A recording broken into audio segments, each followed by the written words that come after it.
24 लाईव्हच्या बातमीची दखल. शेतकऱ्यांचा पांधन रस्त्याच्या कामाला सुरुवात. खामगाव तालुका प्रतिनिधी राजीव थेरोकार.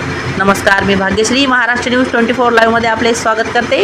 महाराष्ट्र न्यूज 24 लाईव्हच्या माध्यमातून 6 महिने अगोदर शेतातील पांधन रस्त्याबाबत न्यूज प्रसारित करण्यात आली होती.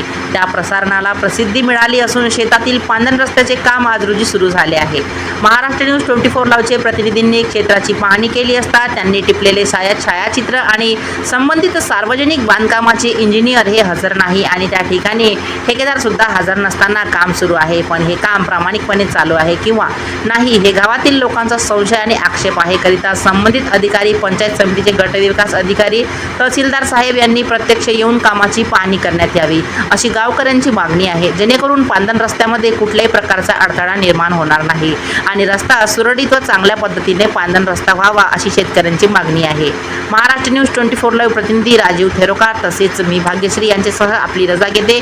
भेटूया पुढील बातमी सत्रात. नमस्कार. नमस्कार, महाराष्ट्र न्यूज चॅनलमध्ये आपलं स्वागत आहे. आपण लांजूड आणि निमगाव रस्त्याचे शेतरस्त्याचे काम चालू आहे. आपण दिलेले जे महाराष्ट्र न्यूज चॅनलची बातमी होती शेतरस्त्याची, ते शेतरस्ता आपल्या बातमीला अनुसरून मान्य झाला असून त्या कामाला सुरुवात झाली.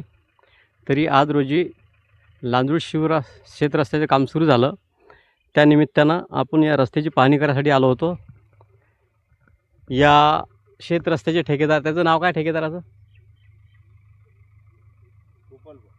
गोपाल मानकर. गोपाल मानकर आणि माटरगाव येथील आळशी म्हणून या दोघांच्या पार्टनरशिपमध्ये या शेतरस्त्याचं याने काम घेतलं आहे. हे शेतरस्त्याचं काम चालू आहे. या ठिकाणी नाली खोदकाम सुरू आहे आणि ही काळी माती या रस्त्यामध्ये टाकणं सुरू आहे. तरी आपण प्रत्यक्ष पाहू शकता या कामाचे एस्टिमेटप्रमाणे काम सुरू आहे किंवा नाही हे प्रत्यक्ष येऊन सार्वजनिक बांधकाम विभागाचे इंजिनियर, BDO यांनी प्रत्यक्ष